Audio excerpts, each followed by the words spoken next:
नमस्कार, मैं हूं अंजलि भंडारी और हमारे खास कार्यक्रम जनता सरकार में बात करेंगे सत्ता के सिंहासन से लेकर जनता के सरोकार तक। वही बताएंगे कि प्रदेश सरकार के हर उस योजना के बारे में जो होंगी आपके काम की। बताएंगे प्रदेश सरकार के उन विकास कार्यों के बारे में जिनका फायदा सीधे आपको हो रहा है। तो अगले 30 मिनट तक बने रहिए हमारे साथ और देखते रहिए जनता सरकार।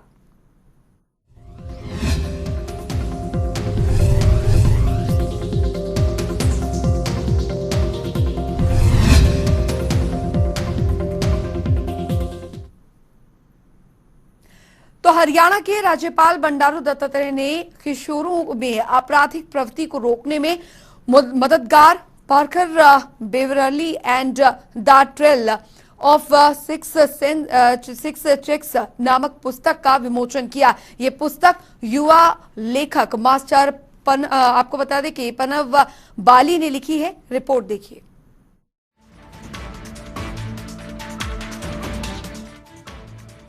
हरियाणा के राज्यपाल बंडारू दत्तात्रेय ने मंगलवार को राजभवन में मास्टर पनव बाली की लिखी पुस्तक Parker Beverly and the tale of six shacks का विमोचन किया। इस मौके पर राज्यपाल ने युवा लेखक पवन बाली को शुभकामनाएं देते हुए कहा कि मौजूदा वक्त के दौरान समाज में आपराधिक प्रवृत्ति बड़ी समस्या बनती जा रही है।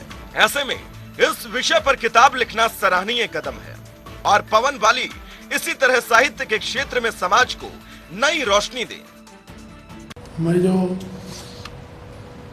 किताब का विमोचन किया हूँ, मुझे बहुत ही आश्चर्य लगा है कि एक 14 साल के बच्चे ने इतना अच्छा जो है विषय को लेकर किताब लिखना, ये भारत के इतिहास में ये बहुत पहली बार ऐसा मैं समझता हूँ। मुझे बेहद खुशी है कि मास्टर पनव बाली ने एक ऐसे विषय पर पुस्तक लिखी है जो आज समाज में एक बड़ी समस्या बनती जा रही है। मैं पनव बाली को शुभकामनाएं देता हूँ। यह बच्चा जीवन में और आगे बढ़े और साहित्य के क्षेत्र में समाज को एक रोशनी दे।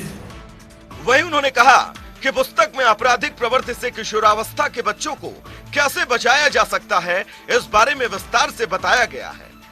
आपराधिक प्रवृत्ति जैसी सामाजिक समस्या को लेकर साहित्य जगत में प्रवेश किया है। ये समाज के सभी लोगों के लिए एक चिंता का विषय है। इससे हमें भी सीख लेनी चाहिए। साथ ही उन्होंने कहा कि इस पुस्तक के पाठन से किशोरावस्था के बच्चों को फायदा मिलेगा और इस आयु के बच्चे अपना ध्यान शिक्षा, खेल और रचनात्मक कार्यों में लगा पाएंगे। इस किताब में बहुत महत्वपूर्ण विषय है। बच्चों में बढ़ती आपराधिक प्रवृत्ति, इस प्रवृत्ति से कैसे बचा जा सकता है के बारे में विस्तार से बताया गया है। यह बहुत ही गंभीर बात है कि इस छोटे से बच्चे ने समाज की बड़ी समस्या को लेकर साहित्य जगत में प्रवेश किया है। इससे हमें भी सीख लेना होगी कि हम समाज के आपराधिक प्रवृत्ति को बढ़ाने से कैसे रोक सकते हैं। यह हम सबके लिए चिंतनीय है। पनव द्वारा लिखी गई पुस्तक में किशोर अवस्था के बच्चों को लाभ मिलेगा और इस आयु के बच्चे अपना ध्यान शिक्षा, खेल व रचनात्मक कार्यों में लगा पाएंगे। इस दौरान राज्यपाल बंडारू दत्तात्रेय ने अभिभावकों से अपील करते हुए कहा कि वे उस तरह के साहित्य से जुड़े और बच्चों को भी ऐसे साहित्य पढ़ने के लिए प्रोत्साहित करें ताकि वो बुराइयों से दूर हो सके। उन्होंने कहा कि पुस्तक युवाओं के जीवन में नया उजाला लाएगी। इसके साथ ही उन्होंने युवा लेखक पनव, करण गिल्होत्रा, आरसी बाली, विशाल बाली और उनके अभिभावकों को बधाई भी दी। चंडीगढ़ से जनता टीवी के लिए पवन सिमर की रिपोर्ट। हरियाणा के राज्यपाल बंडारू दत्तात्रेय ने विश्वकर्मा कौशल विकास विश्वविद्यालय की ओर से आयोजित वेबिनार में समीक्षा बैठक की अध्यक्षता की और इस दौरान उन्होंने कहा कि प्रदेश के युवाओं को आत्मनिर्भर बनाने के लिए स्थानीय आधार और साथ ही मांग के मुताबिक और वर्तमान की आवश्यकताओं पर आधारित कौशल प्रशिक्षण के कई कोर्स बनाए जाएं ताकि प्रदेश को कौशल विकास के मामले में देश में मॉडल के रूप में विकसित किया जा सके।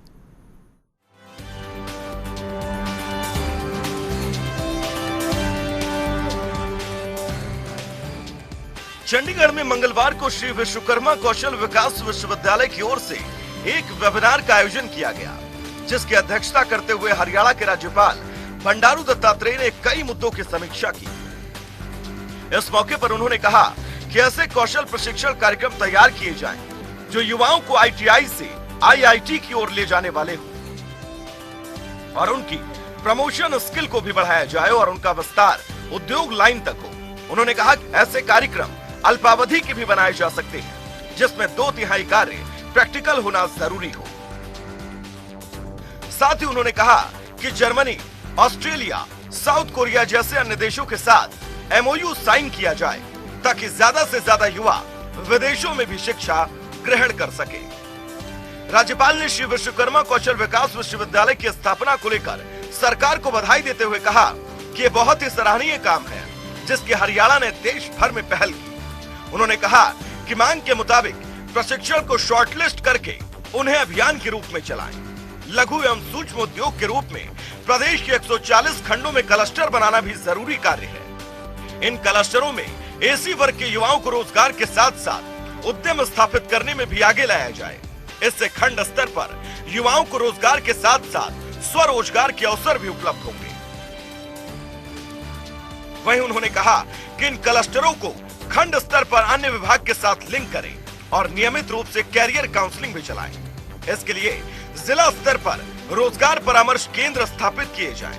उन्होंने कहा कि ऐसे कार्यक्रमों का विभाग आपसी समन्वय के साथ शेड्यूल बनाकर चलाएं और उनके समय समय पर समरी बनाएं ताकि उनके बेहतर परिणाम आ सके। उन्होंने कहा कि हमें वर्तमान प्रतिस्पर्धा के युग में शहरों की भांति गांव का भी आधुनिकीकरण करना है और गांव में रहने वाले युवाओं के लिए भिन्न भिन्न क्षेत्रों में रोजगार उपलब्ध करवाने हैं ताकि गांव के युवाओं का शहरों की ओर पलायन न हो।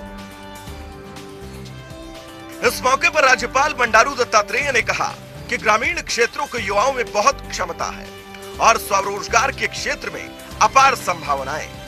इसके लिए लोकल मार्केट के मुताबिक प्लम्बर, डेयरी, हथकरघा जैसे कृषि आधारित प्रशिक्षण पर जोर दिया जाए। उन्होंने कहा कि प्रधानमंत्री नरेंद्र मोदी का उद्देश्य है कि किसानों की आमदनी दोगुनी करने की दिशा में जैविक खेती की ओर रुझान बढ़ाया जाए।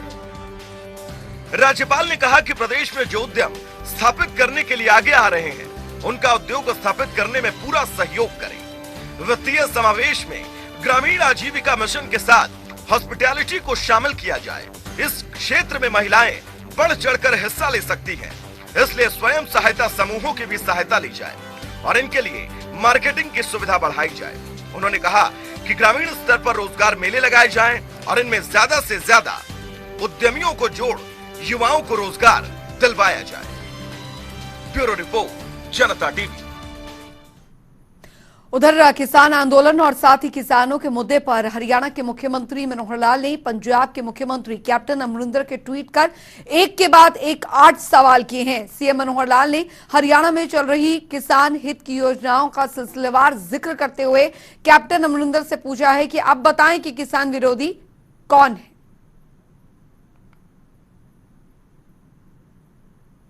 तो क्या सवाल पूछे हैं ये?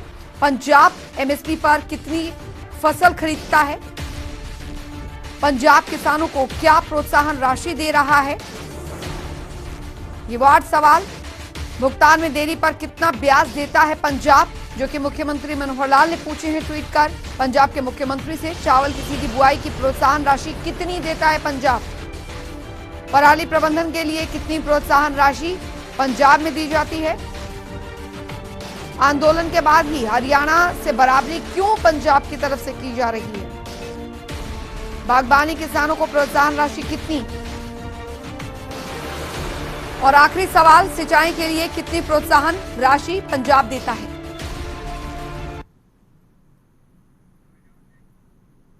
वहीं चंडीगढ़ में परिवार पहचान पत्र योजना को लेकर बैठक का आयोजन किया गया, जिसकी अध्यक्षता सीएम मनोहर लाल ने की। इस मौके पर पीपीपी योजना के स्टेट कन्वीनर सुभाष बराला समेत तमाम पदाधिकारी और अफसर मौजूद रहे। इस दौरान कई अहम मुद्दों पर चर्चा की, जिसकी जानकारी बैठक के बाद हरियाणा सार्वजनिक उपक्रम ब्यूरो के चेयरमैन सुभाष बराला ने दी। रिपोर्ट देखिए।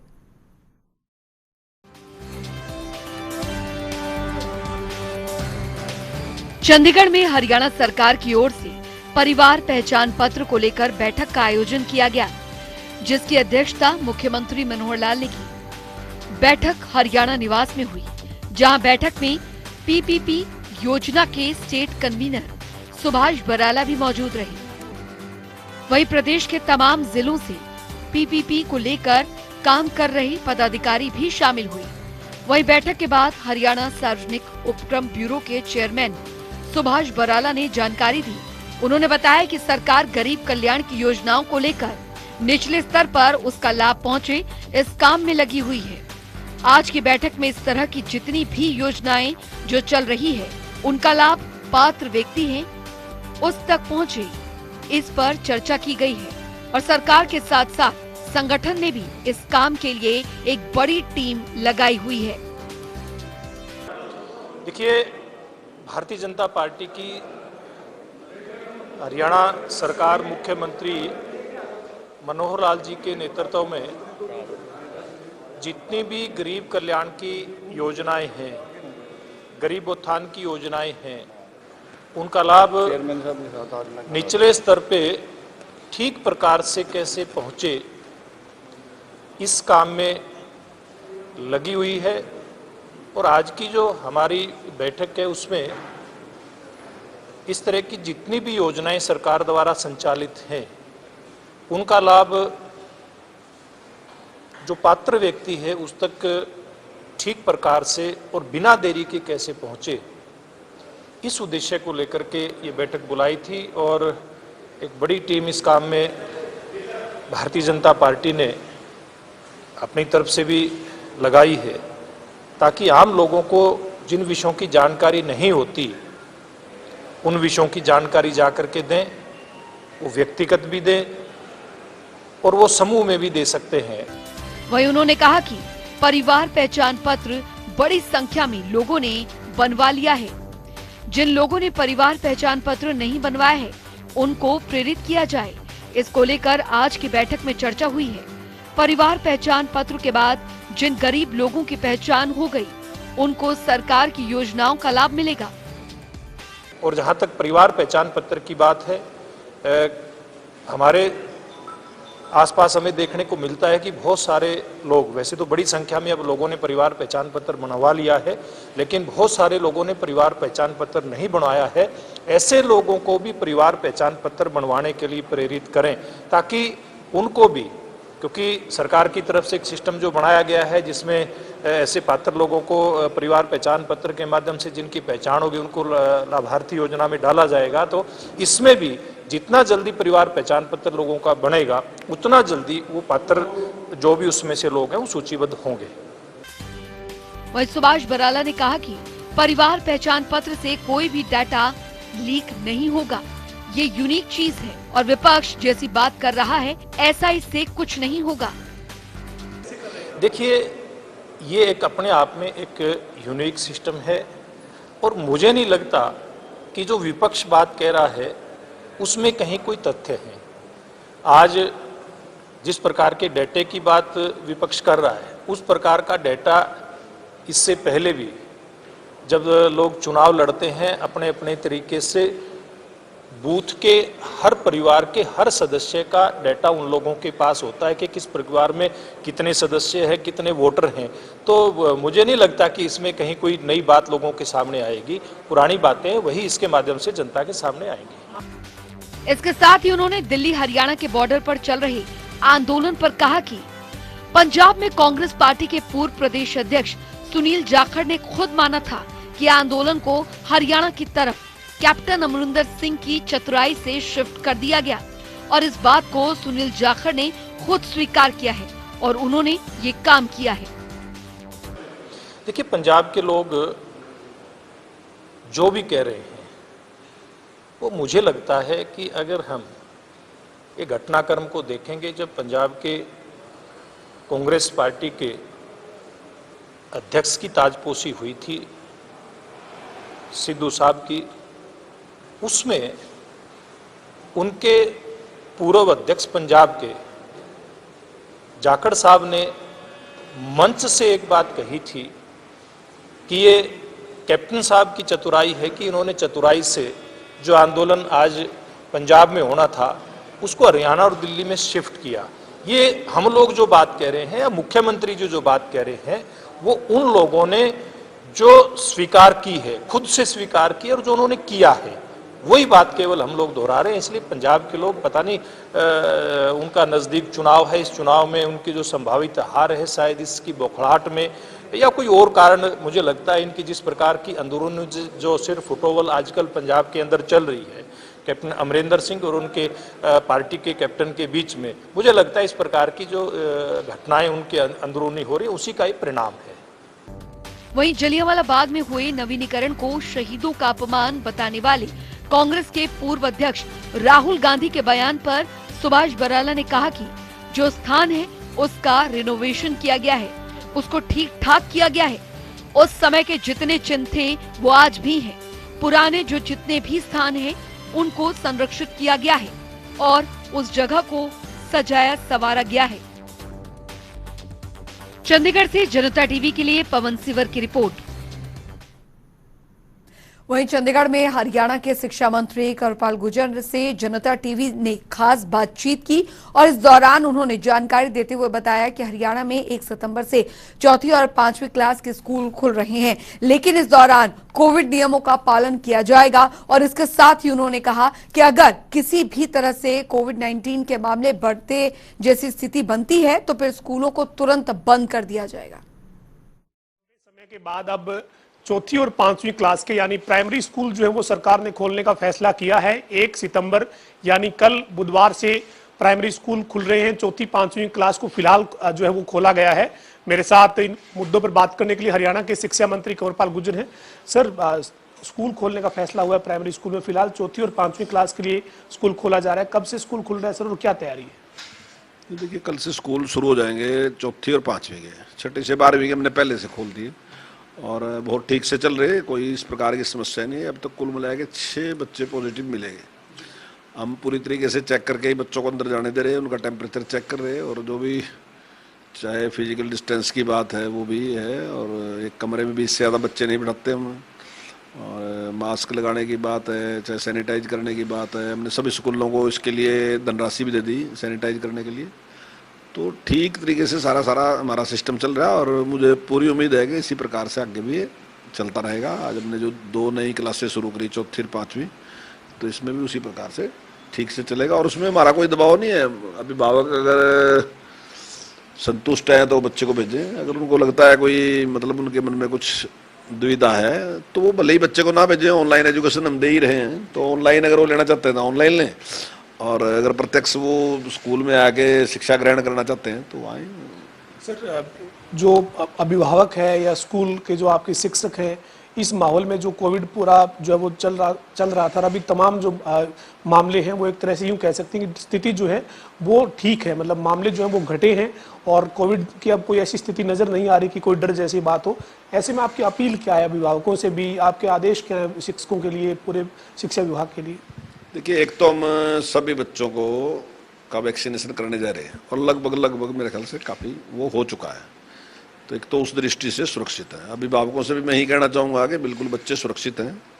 अगर आपका मतलब मैं तो उनको विश्वास दिलाता हूँ कि हम पूरी मेहनत के साथ लगे, हमारे सारे अधिकारीगण कर्मचारीगण उस पर सारे लगे हुए हैं और वो विश्वास रखें उनके ऊपर क्योंकि इस प्रकार का कोई खतरा नहीं है। लेकिन फिर भी जब उनका मन मानने का तभी वो अपने बच्चों को भेजें और कोई मतलब इस प्रकार की कोई एब्सेंट लगाना या कुछ इस प्रकार करना, वो इस प्रकार की कोई व्यवस्था नहीं है। अगर वो ऑनलाइन एजुकेशन लेना चाहते हैं ठीक है, लेकिन अगर आना चाहते हैं तो आए, बिल्कुल भी बच्चों के लिए कोई खतरा नहीं है। अभी तक हमारे 14,000 के आसपास स्कूल हैं और उनमें अभी तक भी कोई इस प्रकार की घटना नहीं हुई है। सर, चौथी पांचवी को फिलहाल खोलने जा रहे हैं, उसके बाद अगर सब स्थिति सामान्य रहती है तो अगली क्लासों पर भी विचार करेंगे? हाँ, निश्चित तौर से, अगर सब कुछ सामान्य रहता है, क्योंकि बार बार जिस प्रकार की जो विशेषज्ञ हैं उनकी जिस प्रकार से भविष्यवाणी आती हैं कि भी आने वाले टाइम में जल्दी थर्ड वेव आएगी या कुछ भी जो भी जानकारी देते हैं, तो थोड़ी सी एक हम भी इसके मामले में थोड़ा सा एक चौकसाई तो बरतते ही हैं कि कहीं इस प्रकार की समस्या ना हो। लेकिन मैं दूसरी बात एक और भी कहना चाहूँगा कि हम थर्ड वेव का इंतजार भी नहीं कर सकते। अगर थर्ड वेव जैसी कोई भी स्थिति कहीं भी हमें नजर आएगी तो हम कोई भी निर्णय लेने में, चाहे स्कूल बंद करने का निर्णय भी हो, तो हम उस निर्णय को भी लेंगे, कोई उसमें दिक्कत नहीं। सर, सरकारी स्कूलों में दाखिलों की संख्या बहुत बड़ी है इस बार, जो है वो इस शैक्षणिक सत्र के लिए बच्चे जो हैं उन्होंने रुचि दिखाई है सरकारी स्कूलों में, क्या वजह मानते हैं? देखिए, इसके लिए पहले तो मैं जो हमारे अधिकारी हैं और जो हमारे टीचर साहबान हैं उनको बधाई देता हूं कि उन्होंने भी अच्छा प्रयास किया और काफ़ी गांव में गए। जैसे प्राइवेट स्कूल के लोग गांव में जाते थे, पहले भी जाते हैं, अब भी जाते हैं। अब की बार हमारे टीचर भी इस प्रकार से गांव में गए और मैं समझता हूं एक चैलेंज भी उन्होंने स्वीकार किया कि जैसे हमने कहा था कि भाई जहाँ 30 से कम बच्चे हैं वो स्कूल बंद करने जा रहे हैं, हालांकि बाद में हमने उसको 10 में कर दिया, तो वो भी एक मैं समझता हूँ उन्होंने चैलेंज की तरह लिया और वो गए और लोगों से उन्हें अपील की कि भाई हम अच्छी एजुकेशन देंगे, आप आइए। और हमारे पास अच्छे एक्सपर्ट टीचर हैं, तो एक तो लोगों ने ये भी विश्वास किया कि, और दूसरा हमने जो मॉडर्न संस्कृति स्कूल खोले इनकी वजह से भी काफ़ी बड़ी संख्या बढ़ी है, क्योंकि पहले 22 थे, अब ये 137 हो गए, तो ये काफ़ी बड़े इसकी वजह से भी मतलब काफ़ी बच्चों ने एडमिशन लिया, तो रुझान बढ़ा है सरकारी स्कूलों का। तो ये हमारे साथ हरियाणा के कैबिनेट मंत्री कंवरपाल गुर्जर थे, जिन्होंने कहा है कि 1 सितंबर से यानी कल से स्कूल खोले जा रहे हैं। चौथी और पांचवी क्लास के बच्चों के लिए फिलहाल जो है वो स्कूल खोले गए हैं और कोविड के प्रोटोकॉल का पालन किया जाएगा। वीडियो जर्नलिस्ट विजेंद्र के साथ पवन सिंह, जनता टीवी, चंडीगढ़। उधर हरियाणा के गृह एवं स्वास्थ्य मंत्री अनिल विज मंगलवार को पीजीआई से डिस्चार्ज होकर सीधे चंडीगढ़ में हरियाणा सचिवालय स्थित अपने कार्यालय पहुंचे। इस दौरान उन्होंने पीजीआई में भी फाइल निकालने के सवाल पर कहा कि काम करना मेरा जुनून है, मेरा मानना है कि फाइलें चलती हैं तो सरकार चलती है, फाइल रुकती है तो सरकार रुक जाती है। मेरी या मेरी बीमारी की वजह से काम रुकना नहीं चाहिए। वहीं अनिल विज ने कहा कि पीजीआई के स्टाफ ने कड़ी मेहनत की है, मेरी हालत बेहद खराब थी, उनकी मेहनत का ही नतीजा है कि मैं आज यहां खड़ा हूं। पीजीआई से दफ्तर आया हूं और कोई काम पेंडिंग है तो फिर उसको पूरा भी करूंगा। पीजीआई के स्टाफ ने, डॉक्टर्स ने कड़ी मेहनत की है। जो मेरे हालात थे बहुत गंभीर थे और उनकी मेहनत का नतीजा है कि आज मैं यहाँ खड़ा हूँ और पीजीआई से मैं दफ्तर आया हूँ कि अगर कोई काम पेंडिंग है तो मैं उसको निकाल के जाऊँ। मैंने जो बाकी बिल्डिंगें पीजीआई की कई नई बन गई हैं, नए इंस्ट्रूमेंट भी हैं, लेकिन जो नेहरू ब्लॉक है वो 1950 में बना था, उसकी मैंने हालत देखी, बहुत हालत ख़राब है। उसमें तो ऐसा जैसे बाड़े बने हुए हैं, इंसानों के लिए नहीं बना हुआ। तो मैंने पत्र लिखा है केंद्रीय स्वास्थ्य मंत्री को कि इसको गिरा के नए आर्किटेक्चर, नए मापदंड के मुताबिक बनाया जाए। द बेस्ट ट्रीटमेंट डॉक्टर्स ने, स्टाफ ने जो बेहतरीन से बेहतरीन ट्रीटमेंट दिया जा सकता था। बात ये है, काम करना मेरा जुनून है और मेरा ये मानना है कि फाइलें चलती हैं तो सरकार चलती है, फाइलें रुक जाती हैं तो सरकार रुक जाती है। और मेरी या मेरी बीमारी की वजह से एक भी काम रुकना नहीं चाहिए। वहीं हरियाणा के गृह मंत्री अनिल विज पीजीआई चंडीगढ़ से डिस्चार्ज होने के बाद अंबाला लौट आए, जहां पर उनके समर्थकों और चाहने वालों ने उनका जोरदार स्वागत किया। इस दौरान अनिल विज का हाल जानने उनके निवास स्थान पर उनके समर्थकों की भीड़ उमड़ती नजर आई। आपको बता दें कि गृह मंत्री अनिल विज का स्वास्थ्य खराब होने की वजह से 22 अगस्त से चंडीगढ़ पीजीआई में दाखिल थे।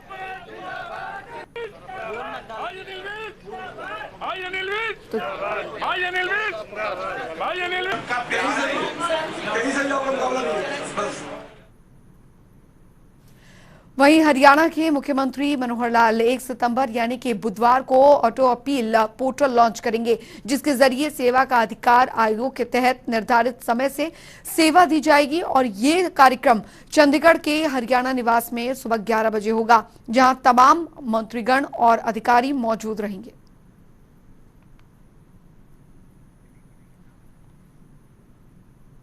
वहीं हरियाणा सरकार ने दरअसल ग्रुप सी और ग्रुप डी की नौकरियों के लिए संचालित किए जाने वाले कॉमन एलिजिबिलिटी टेस्ट के लिए आवेदन करने की आखिरी तारीख को अगले आदेशों तक बढ़ा दिया है।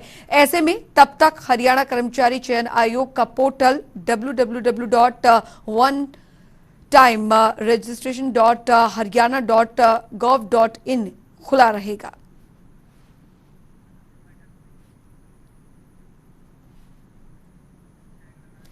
तो ग्रुप सी और ग्रुप डी के लिए सीटी टेस्ट जो है वो रखा गया है। कॉमन एलिजिबिलिटी टेस्ट के आवेदन की जो तारीख है वो बढ़ाई गई है और अगले आदेशों तक ये तारीख बढ़ा दी गई है।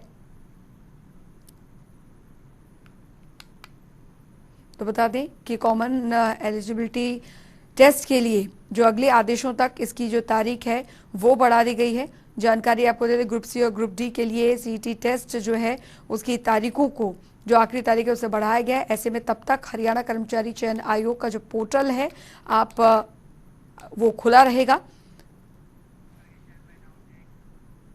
चलिए, जनता सरकार में अभी के लिए फिलहाल इतना ही। बने रहिए जनता टीवी के साथ। नमस्कार।